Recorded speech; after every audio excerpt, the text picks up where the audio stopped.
Hi, everybody. Hello, it's good to be with you. Good morning, North America. Good evening, Europe. Good afternoon, everyone in between.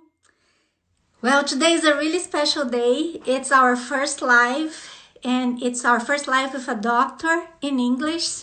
So we are really excited. We think that it's really important for patients to have this close contact with doctors and get the information about the protocol straight from the doctors. So today we're gonna have Dr. Miguel Damas from Portugal. He is an MD, he is a family practice doctor, he is a functional medicine doctor, and he has been a Coimbra Protocol doctor for about 5 years. So Dr. Damas, I think I have seen you gone up here in the comments. I sent you an invitation. See if you can accept. Perfect. Perfect. Yes. Fantastic. Well, Dr. Damas, thank you so much for accepting our invitation. It's my pleasure. It's my honest pleasure to be here and to talk to you and to try to share some tips on the protocol and everything in between with people that will be listening to us. Yes, and I'll ask everybody just to let us know if you're hearing okay, if you are understanding okay. I know I have an accent. I'll try to speak slower. Dr. Damas has perfect English, so it should be okay. So, Dr. Damas, if you can start just telling us how was your encounter with the protocol? Like, how did you become a protocol doctor and why? Why did you become a protocol doctor? So and also, if you can explain a little bit what is the protocol, because there are many new people that arrive here in the page every day. So some people really don't know too well. What is the protocol? Okay.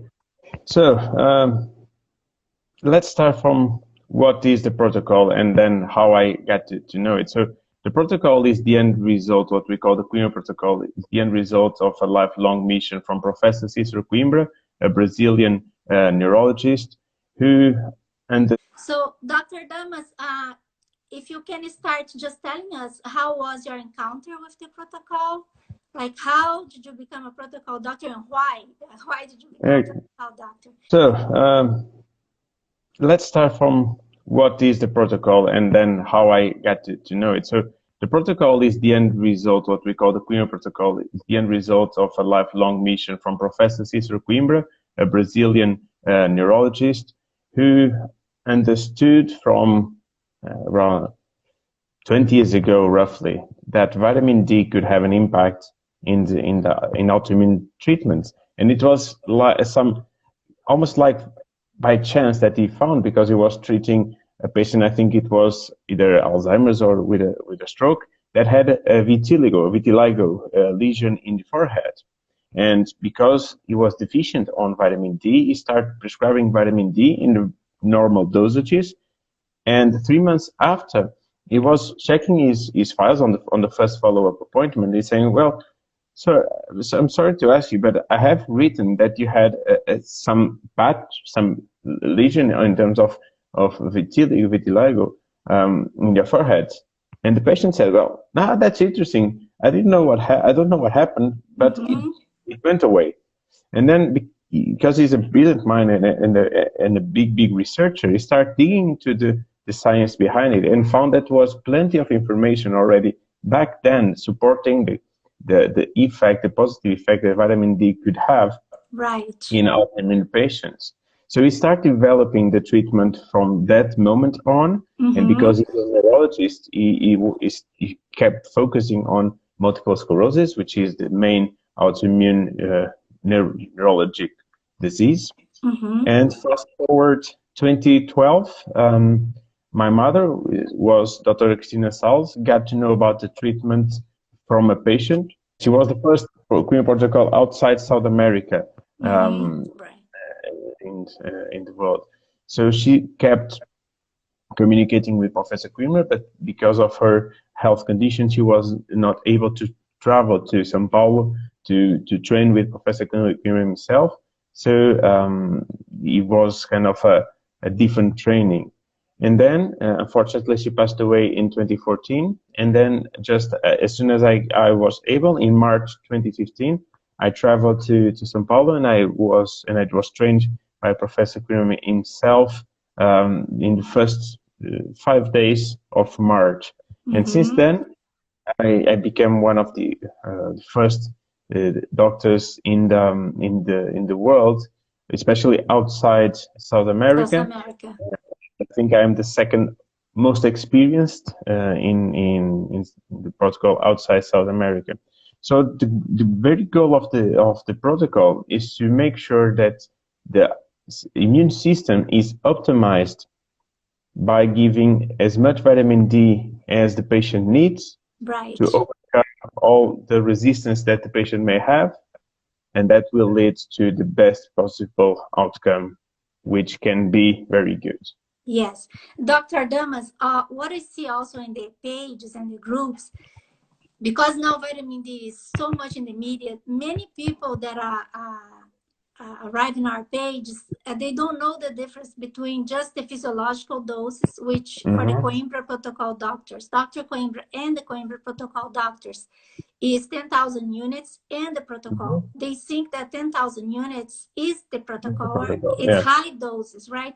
Can you explain a little bit the difference between just supplementing the 10,000 units and following the protocol? What's the difference? Okay, that's a fundamental difference. And let me start by saying that it's not what Professor Coimbra says or the Coimbra Protocol says. It's actually what European authorities have been saying. In 2012, there was published a report saying that the maximum safe dosage that any adult weighing more than 50 kilos, so it would be around 100 and something pounds, could take without the need to be worried about any health problem is 10,000 units, which is around 250 micrograms of vitamin D per day. Right. So that's really important that we stress, because people are very scared of this dose, right? They think it's high doses and that it can be toxic. Absolutely safe when you weigh more than 50 kilos or whatever in pounds that is. And I've been prescribing vitamin D, I would say, for vitamin D as a whole, not to protocol, but as a whole, more than 2,000 patients.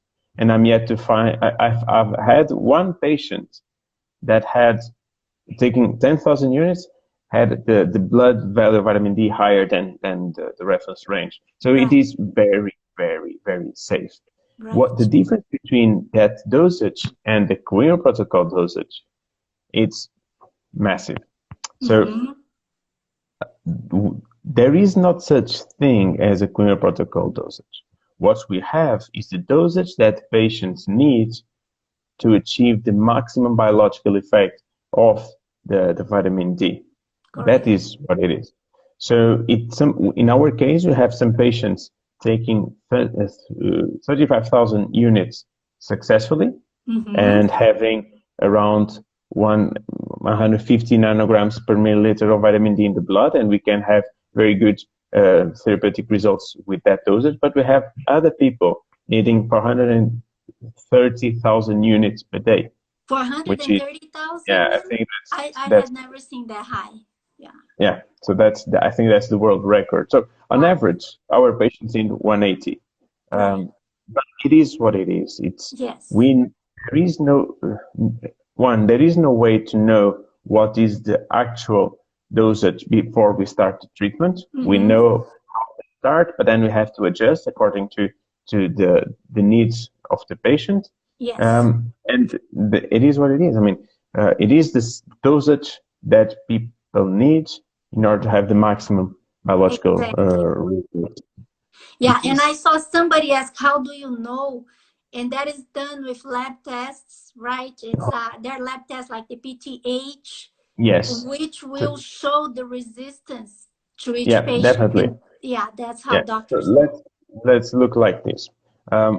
Imagine that you have a river that is flowing freely, let's say, without any dam, without any barrier. So if you don't have any dam or any barrier, the river will flow freely, and the same amount of water will be roughly stable throughout the river. Let's say like that.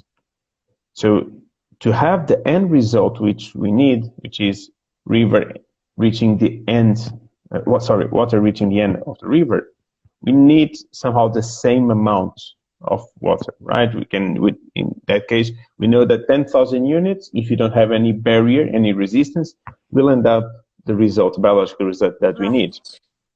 Now, with autoimmune patients, what we know is that autoimmune patients have genetical changes, very small genetical polymorphisms that we call technically the SNPs, single nucleotide polymorphisms. They are very, very small changes that they are not enough to create a catastrophic mutation, but they are enough to change the meaning of the sentence of the DNA. Right. What that will lead is to a three-dimensional, a configurational change in the receptors or the enzymes or the transporters. In 2018, the hospital here in Portugal published a paper in regards to vitamin D, genetical changes, and lupus, saying that there are more than 20 places in which some genetical changes can create an impact.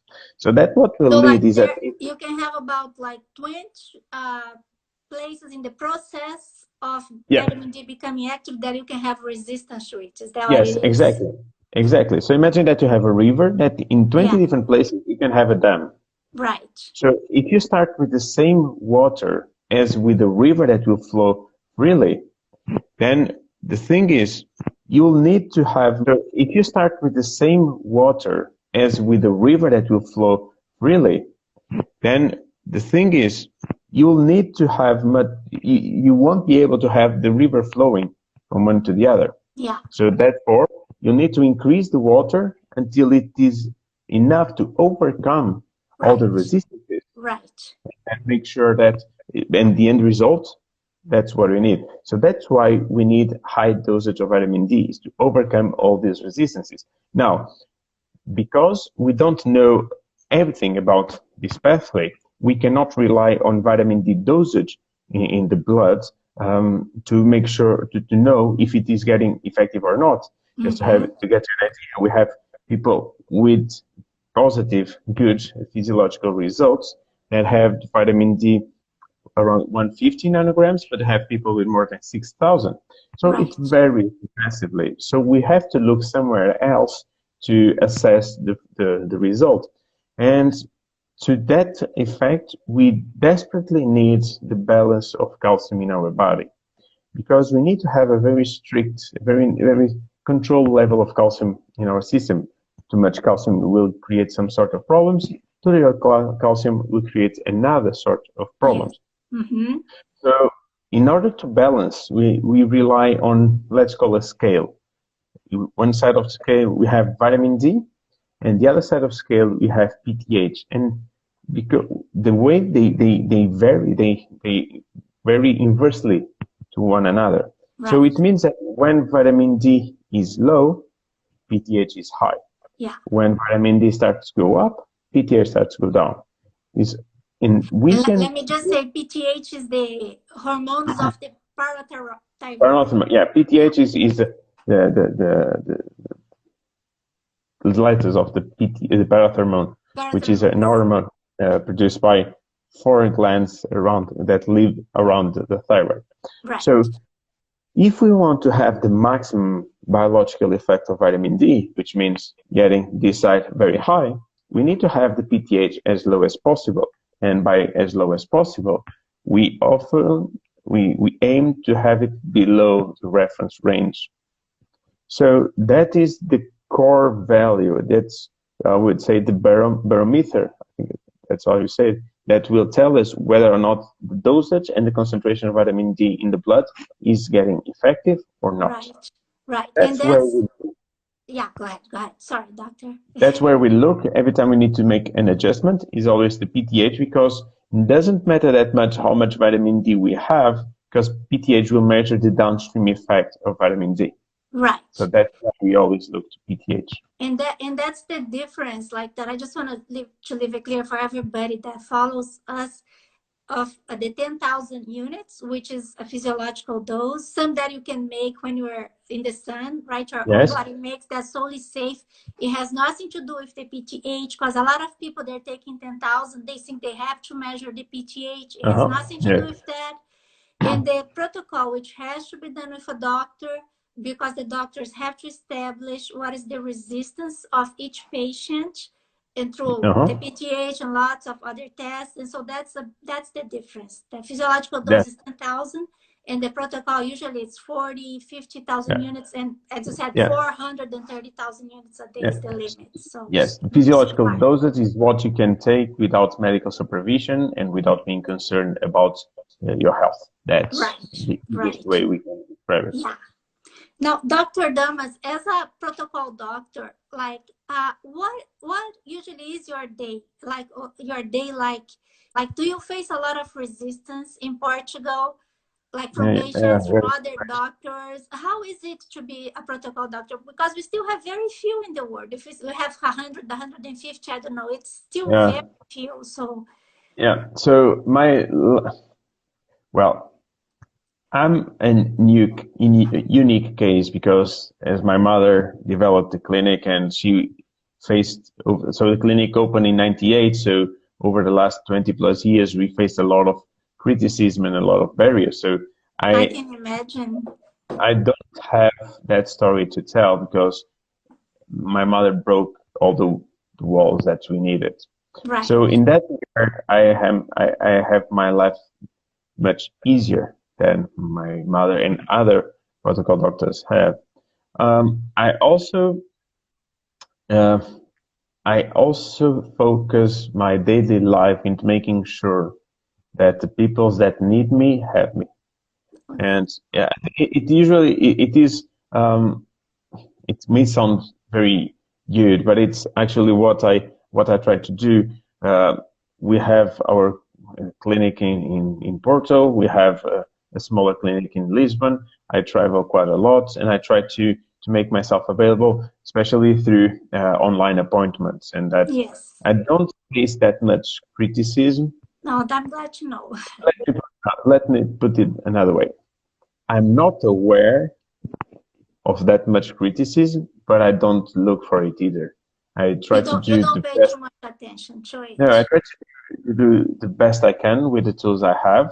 What the Coimbra Protocol allows me, and what Professor Coimbra allowed me to do, is to kind of be the doctor that I wanted to be, in the sense that I mean, I'm seeing on a daily basis people getting better for things that they are not supposed to get better. Right. And that is something that is priceless, right? So it's what I try to do, Yes. and that's basically it. So it's not easy. You have to be sure that this is what you want to do, because one way or the other you face criticism, not even if it's not directly, it's Yes, indirectly. it's true. It Um, doesn't matter what you do. Yeah, you're always going to face some criticism. That's because I'm in the middle of the Coimbra Protocol, the functional medicine, but I'm still an MD. I am a board certified family physician. So it's a mix. It's a very interesting mix. So that's it is what it is. I just want to make sure Yes. that people can access good treatments, can access good protocol by making online appointments to people that are not in Portugal or Spain. For Do you those, travel to other countries? Not now with the coronavirus, but do you yeah, usually travel to other yeah, countries? yes, I usually travel to some countries in the Scandinavia, Eastern Europe, Southern Europe. I've been traveling to Romania for 2 years, something now, to Greece as well, to Copenhagen and Stockholm as well.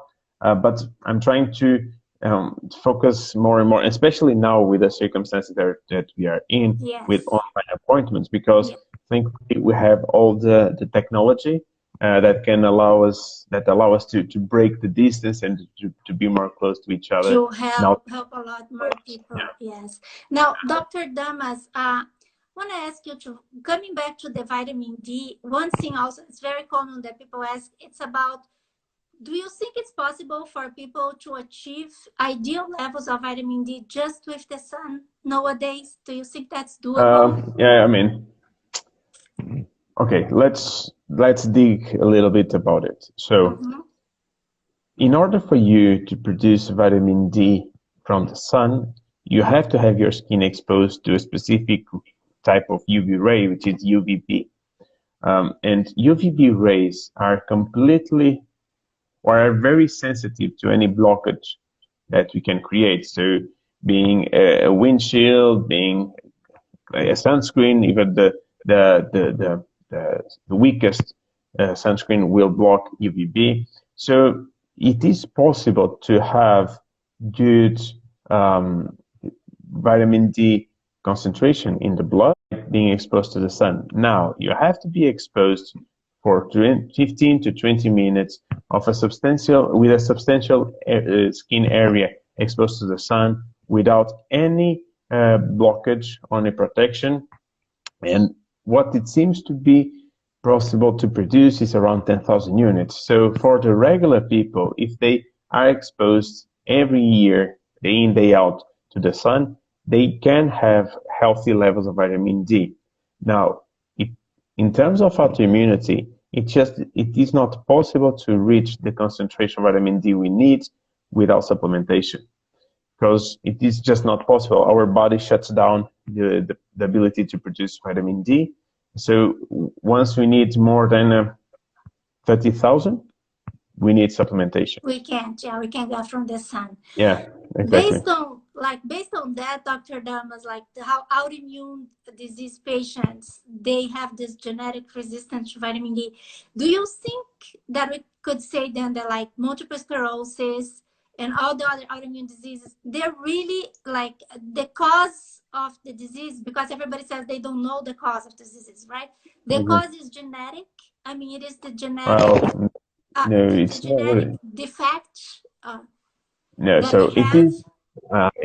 I wish I could give you is this cause, but Mm. unfortunately, it is not. It is a combination of factors. So one factor is lack of vitamin D efficiency, and that is obviously because of the genetics Right. or the lack of vitamin D itself in the body, or probably the combination of the two. As you imagine, in Portugal, we are a sunny country. 60% of population have low levels of vitamin D. In Brazil, it seems to be 50%. And then, I mean, uh, it's like a pandemic. Like we are using these words so much nowadays. Nowadays, it is really lack of vitamin D is it can be seen as almost a public health issue. Mm-hmm. So it's definitely one thing, and obviously we are much more indoors than we would used to. If the amount of people living indoors is much, it's or working indoors, it's much higher. That is one thing. The second thing, which I think is the biggest trigger, is emotional stress. I ask my patients this question. Every patient of mine asks this question: what is the reason why you think you have this, or you think you need, yeah, or you think caused the relapse? And more than 95% of my patients tell me that's stress in one form or the other, either even very positive, very good events, emotional events like getting married, having the first son, a firstborn, and even though it is a positive source of stress, it is still stress. Our bodies are very lousy in differentiating what is good stress and bad stress. So in one way or the other, it's stress. And that, even though we don't know the specific cause, but it seems that when we have chronic stress, the amount of immunological cells that are responsible for making everything balanced, they are reduced. They are called the T regulatory cells. It seems when we have the swings in the cortisol level, we may have more pro-inflammation, but Right. it's not that. So it's not clear, at least to my knowledge, is not clear the reason why stress is so important. But stress is, I think it's the only hurdle that any treatment any patient choose cannot overcome, either the Coimbra protocol or even the conventional Right. treatment. Yes. When you have too much stress, when you have a very big emotional burden in you, and I'm very, very, very aware that the disease itself can create that Yes. emotional Yeah, you go imbalance. into a vicious circle, right? The disease Exactly. makes you stressed, and the stress makes the disease worse, and Exactly. so it's hard to break it. Yes. Exactly. So that's why most of in my first appointment usually lasts for an hour, hour and a half, because it's the time that I need, one, to listen to the patient, and Yes. second, to explain everything I feel they need to know in order to be safely in the treatment. But the second, third, fourth, fifth appointments, they are mainly coaching appointments. Is mainly taking care of their well-being as a whole, is giving support. And usually we end up discussing how much better patients are rather Yes. than how much worse, which is kind of a refreshing difference from the conventional way of making appointments, Yeah, of that's discussing. that's what we see in the groups, like the protocol groups and the conventional groups. We see the difference as the time goes by. You see the conventional groups, people going to the hospital, taking the corticoids and Yeah. changing drugs. They change drugs a lot, right? And Yeah. in the protocol groups, you just see testimonies every day. Sometimes it's hard for us to post all the testimonies on the page because Uh-huh. every day there's new and new and new. So you really see the difference, just comparing. And I always tell people, if you are in doubt, follow for a little while the conventional groups of multiple sclerosis, which is my disease, but any disease, Mm-hmm. and the protocol groups, and you see the difference in Yeah. the energy and the testimonies and what's going on. Yeah, But definitely, definitely.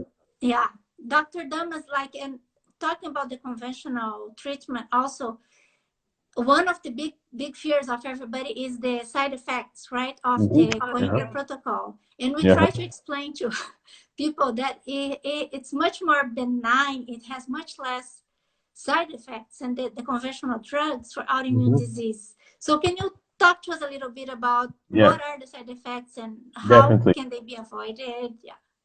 So I have a very specific way to approach it. In the conventional treatment, any treatment you do, you have a certain probability, a certain percentage of chance of having a side effect, which can be more or less serious depending on the drug, depending on the treatment. In the Coimbra protocol, it's either 0 or 100%. There's nothing in between. So what is refreshing about the Coimbra protocol is that the risk of having serious side effects is in your hands, is whether or not you Mm-hmm. decide to have them. And why I say that is because it is 100% controllable and avoidable. The side effects are 100% avoidable. So basically, the problem is never vitamin D. There is no proof that vitamin D by itself creates a serious side effect. However, vitamin D will increase the amount of calcium that is absorbed, and then the calcium will be the problem. Everywhere you look, no matter how conventional or non-conventional websites, you look for hyper vitamin D or vitamin D toxicity, you will find a awful list of things that can happen. But usually the first sentence starts with high vitamin D can create hypercalcemia, and that can create this. Hypercalcemia is too much calcium in the blood. It is, I would say, medicalese to say too much calcium. Yes. So the goal in the treatment, and I mean, if we can avoid having too much calcium, we can have as much vitamin D we need in order to maintain the treatment safe without compromising the efficacy. So Right. that's why it is 100, it's 0, it's not possible, or Mm-hmm. 100% sure that you'll have problems if you don't follow these two basic rules that all my patients and all Queen Protocol patients should know. It is the diet, and the diet is basically to remove the biggest source of calcium from the diet, because every calcium that you it will be absorbed, and also you increase hydration to decrease the concentration of calcium in the kidneys, and therefore prevent, I mean, I would say clean the kidneys Right. and prevent nephrocalcinosis, which is the first sign of problems. So it is very, very safe if you follow the rules. We have 4 cases now of patients that had very high levels of calcium with Mm-hmm. kidney impairment. All of them recovered completely, Good. but all of them didn't obey by the rules for a certain period of time. Didn't So, didn't have enough water, or or yeah, usually it's around the diet. right. Usually people, or they start eating calcium without knowing they're eating calcium, and Yes. it happens when they travel. Because in here in Europe we have places with, I mean, usually it's around the diet. Usually people, or they start eating calcium without knowing they're eating calcium, and Yes. it happens when they travel. Because in here in Europe we have places with, I mean, by law, for instance, in the UK and the US, and I think Brazil is the same, vegetable beverages like vegetable milk, like soy milk and oat milk and rice milk, they have to be by law enriched with calcium. If you're not aware of that information, if you travel abroad, if you go to live outside your country and you keep drinking those beverages, it's normal to be intoxicated with calcium. So usually it seems to be around this. But nonetheless, in our center we have almost 600 patients under management, and we have these 4 cases, which is well below 1% of minor side effects and Right. 0% of serious side effects, which is much better than Yes. any other treatments. Conventional drugs. That's what usually I tell people, that the difference, besides that the conventional drugs have much stronger side effects. I mean, we cannot even, yeah, list all of them. But the difference is that with the Coimbra Protocol, you can avoid most of the side effects, which the main one is the hypercalcemia. So it's up to you. And with the conventional drugs, there's nothing, and there's no diet, there's no exercise that you can do to avoid whatever side effects you might have. So that's the difference. Now, Dr. Dums, I just saw a question that I thought was interesting, because it's a theory of mine, that they said if you kill your immune system and then you take high dose of vitamin D, so you regulate it. And I always thought that it's probably true. Like, we see that a lot of people, they do the transplant now, stem cell transplants for MS and other disease.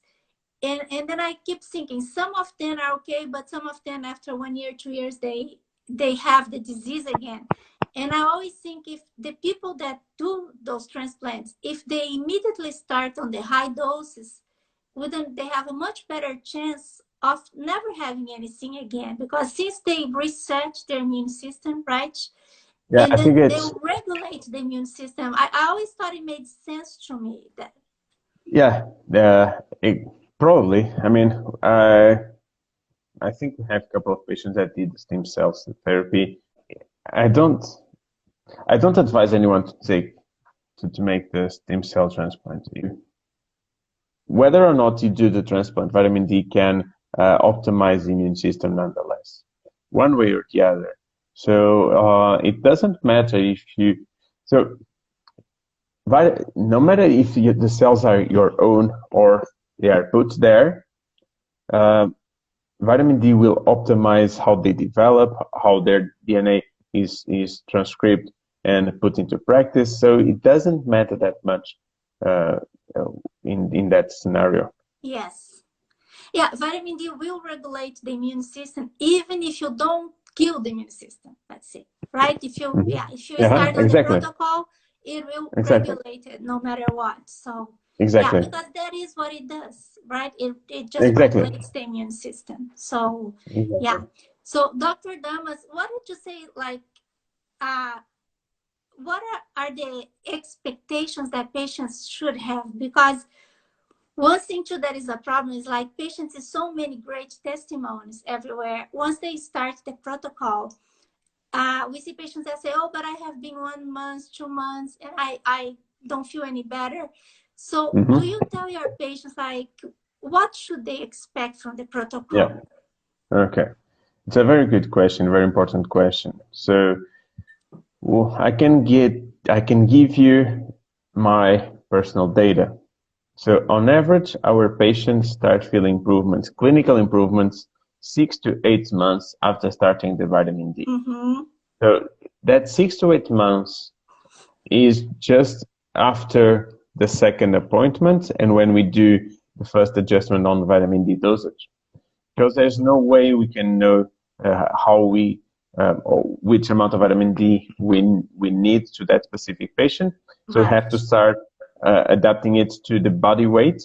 And then, depending on the variation of the PTH, then we'll know what is the actual dosage that that patient needs. And after the adjustment, 2 or 3 months after the adjustment, we'll have the maximum therapeutic effect. And around that time, we should start seeing positive clinical results. So, in terms of the most extreme scenario, I have patients that felt much better after 2 weeks. I have patients that needed more than 2 years. And actually, those are the patients with the biggest emotional burden. Right. So those because are the patients. I have seen 2 patients that have needed more than 2 years. And I try to tell that to people, but it's hard to make people understand that like they should wait, they should not give up before they. I think it is tricky, and it needs a very careful approach. But the truth is, the worst case scenario is that people stay on the same route. So if you are, whatever you're doing, whatever treatment you're doing, whatever approach you're doing, if you start decreasing your ability to fight emotionally, I mean, if you start losing either emotionally or physically the battle, no matter what, if you start or not the vitamin D, the Coimbra Protocol, the worst case scenario is it will be the same. Right. And it's important for people to know that the chances if you are patient and you let time goes by, the chances that you will feel better are very high. It doesn't mean that you'll get cured at all. It means that you'll get better. And depending on how bad you are, or how long you have the disease, it might come sooner than later. But it is very important for patients to know, very, very important for patients to know that chances are he'll get better if they are patient, if they wait for it, and they try to live their life as normally as possible. So that is the very crucial information. And I can tell you from our center here in Portugal, the cases that we didn't have any success were patients that had a very heavy emotional burden. Some of them caused by the disease, that's true. Yes. But nonetheless, a very big emotional burden. So the more we can fight it, and the more people understand that you can get better. And I know, I mean, it's very tricky, or I would say almost sad, how people are told about the disease in the regular practice, because it is usually not very negative. So that is the hardest part of my job, is to motivate people, to make them realize that they can get better. Not that they will, but that they can. And only after we achieve the maximum biological effect of vitamin D, which is measured by the low PTH, then only then we can assess if the vitamin D treatment is effective or not. So if you keep, Right. even though you may be doing the treatment for 3 years, 4 years, and if your vitamin D is still not optimum, your PTH is around 20, 25, 18, when we want it below 15, ideally around 10 nanograms, picograms per milliliter, I think, then vitamin D is not getting effective. We may Yes. ask, it's fair to ask why, what is taking so long for people to achieve that result, and that's a fair point. But nonetheless, only when the PTH is low, meaning the vitamin D is high, that's when we start talking and we start feeling benefits. And I could tell you plenty of results that I've seen, even MRIs that got cleaned, which is incredible. Yeah, we always try to tell people this, like just keep doing the protocol and try not to think about it, because your body takes a while to sometimes even to overcome this resistance, right, to vitamin D. And some people take much longer. Like I took 7 months. It took me 7 months just to start feeling a little better. But Yeah, I have seen two cases that one took 2 years and the other 3 years. And the one that took 3 years, she said she had tried everything. She had had MS for many years. She had done all conventional treatments available at the time. And so she said, I just stayed with the protocol because there was nothing left for me to do. yeah, But she didn't even believe anymore it would work, but she stayed with it. And then yeah, she said, and then suddenly I started realizing I was feeling well. I was feeling, she still has old damage and she didn't recover from the yeah, old damage. But now she says she's been on the protocol for 8 or 9 years now. She says she feels she doesn't have MS anymore. She has the problem she had before, the nerve damage, but she doesn't have any more activity. She feels good. She feels healthy. She doesn't feel fatigued. So I always tell people, it's what you said, Dr. Damas. You are improving and you are going to improve if you keep with it. yeah, Sometimes definitely. two people think like, oh, like I can't walk and I'm not walking again. But that's not what improvement is. For those diseases, I always think like improving is to stop the progression, right? First is to stop getting worse. Yeah, And then with time, sometimes with years, you might even reverse some old damage. yeah, So it's what you said, it takes patience. It's important for yeah, people to have patience, but yeah, to understand that they're giving their body the vitamin D they need. Like they're not giving super high dose, they're giving yeah, the right doses. And then yeah, with time, and it might take a long time, depending on how long you are deficient, how yeah, long you had the exactly. disease. But with time, this will have an effect in your body. Yeah, So that's yeah. what's hard to So, convince people to do. the image, the image that I think can help illustrate this issue is that imagine that you are hammering a wall. Have some lunatic hammering a wall, Mm-hmm. and is hammering exactly with the same strength, the same pace, making the same damage every one the hammer hits the wall. If you stop soon enough that hammer from hitting the wall, maybe the wall is not that much damaged, and maybe just a simple fix will solve it, and maybe uh, every damage can disappear.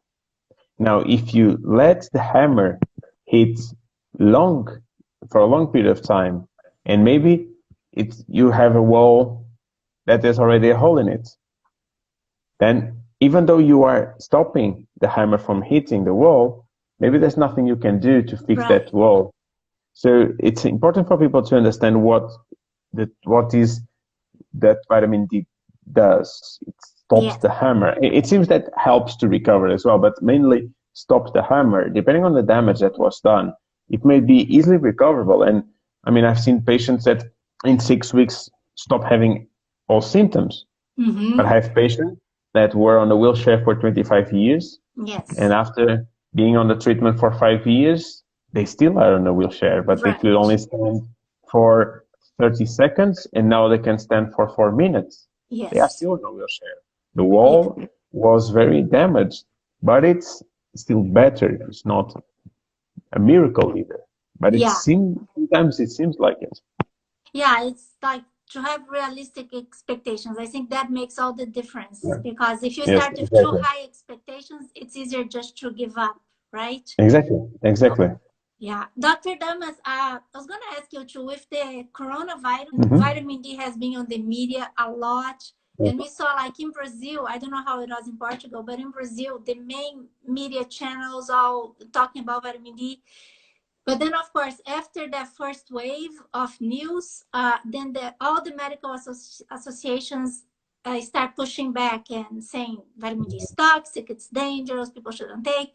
So, like, Mm-hmm. how is in Europe? How do you see vitamin D going from here in Europe? Do you think it's getting better? The doctors are accepting more, or there's still a lot of prejudice Yeah, I with the mean, doctors? again, I have a very, I would say, different approach to it. I mean, Mm, you can have two different approaches to vitamin D and the science behind it. You can either don't know enough about it, and you're willing to know more about it, or you don't know enough about it and you don't want to know more about it.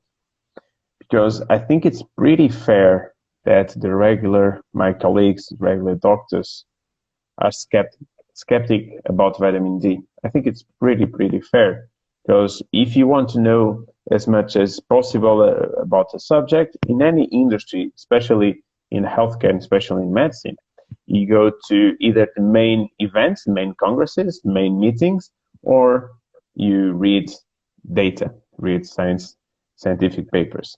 Now, reading scientific papers is getting harder and harder because the amount of science that is produced is mental. It is impossible for someone to stay on top of the evidence, because that's always new things coming in. And if you mm-hmm. go to the meetings, to events, to Congress, if you don't see vitamin D being talked about, then it is by definition because it doesn't have a role to play. Right. So it's pretty fair that a regular doctor don't know about it and know exactly what I knew when I finished my medical degree, which is vitamin D is needed for bone health, and too much vitamin D can create serious problems. That is pretty fair, and I have no problem about it. The issue is how do you read the data in a way? Because vitamin D being an hormone, it should be seen, the evidence behind it should be seen as the same evidence for the usage of insulin in diabetes, from thyroid hormone in usually hypothyroidism, which is there are none. There is no data. There is no RCT. There is no meta-analysis saying that certain dosage of insulin or certain dosage or of thyroid hormone or certain dosage of vitamin D is safe, effective, because it changes from person to person. I Mm-hmm. mean, basic principle of the personalization of healthcare. If we are all different, why do we treat everyone the same? If you start isolating every single molecule, I mean, we lose the scope, and we get lost. So, as in general, the vitamin D is in Europe is not that much different from anywhere else.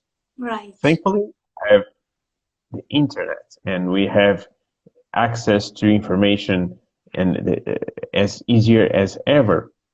And I've been, I've seen over the last 5 years, that's one of the advantages that I've had, because I've been doing the protocol for quite a long time now. I can see some changes happening. And in the beginning, most doctors or most neurologists, let's think about multiple sclerosis, most neurologists of my patients were quite aggressively against vitamin D. Mm-hmm. And they being not so aggressively against. Right. And now they seem to prescribing normal dosages, which I find exciting because vitamin Yes. D is getting there. Yes. However, we have to be realistic. Vitamin D is a treatment that is very effective, but it's very risky for the patient, for the doctor, and we need to have a very specific or a very specific combination of factors for it to be healthy. Even it's Right. quite dangerous. It's quite dangerous for a patient to do it if they don't understand exactly Because what they need. the patient has a great responsibility, right? The Yeah, doctor has to trust the patient that the patient yeah, will follow the recommendations. Yeah. and I've refused to start a treatment with some patients when I was not 100% sure that they will be Mm-hmm. safe. Concern. Exactly. That's my Yes. main concern is keep people safe and then think about healthy. Now, in terms of the coronavirus and all the things around vitamin D, let's face it, no one knows that much about the coronavirus. Yes. No. Yeah.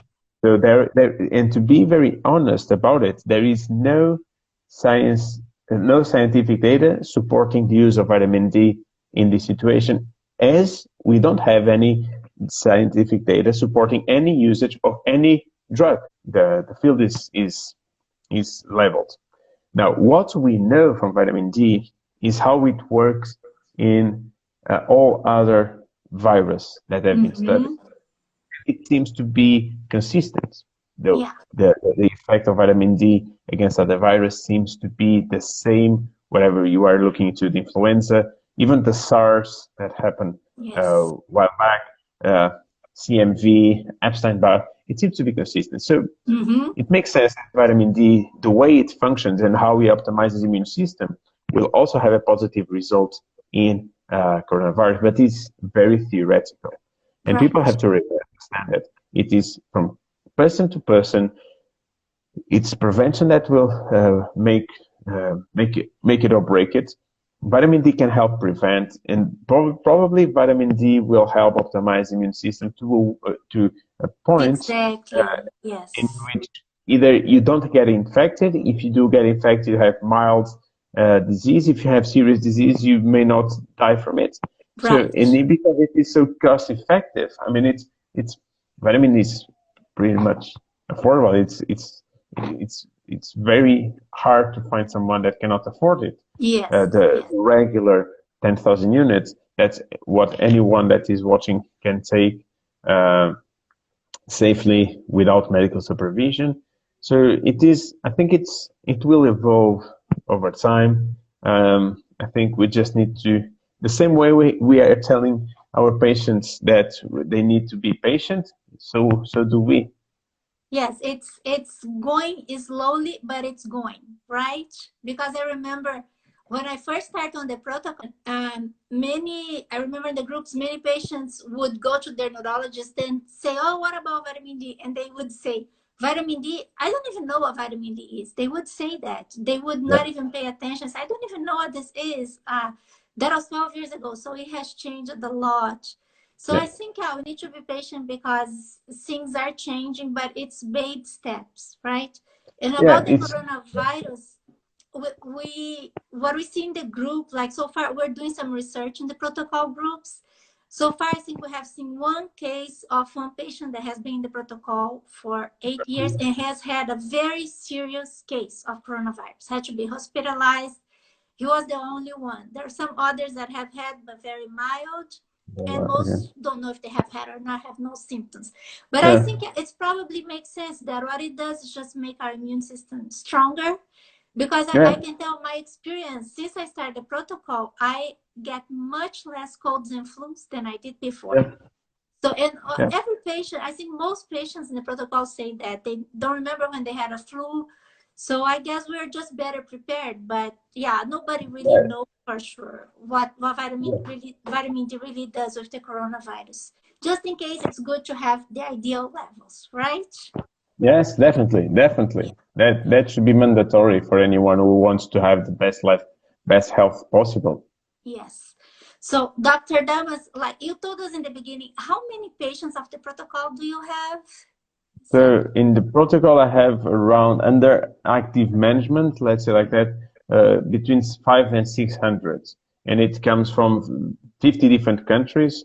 I have patients from Australia to Canada, from Argentina to China from South That is Africa to wonderful. Norway. Yes. People usually we can hook up online. They either go to our website, christinasalos.pt, or they search me for in social media, in Facebook or here in Instagram or LinkedIn. And we go from there and we start seeing what's the best way we can help patients. Yes. Yeah, and so for everyone that is watching here, if you are still not a protocol patient, or if you are thinking about it, just really do some research, guys, because the statistics are really great. Like, most patients do have some measure of success, some 100%, some less, but some measure of success. And it's a treatment that really makes you feel better. So, Dr. Damas, thank you so much for being here. Thank you so much Maybe we for can do a Q&A yes, sometime, just for question and yes. answers. Yes? Yes, please. Yes, anytime I want. I mean, if I can spread the word and help people like you and other patients, that's what I want to do. That's what we all want to do. Like, we want to let everybody knows that this is available.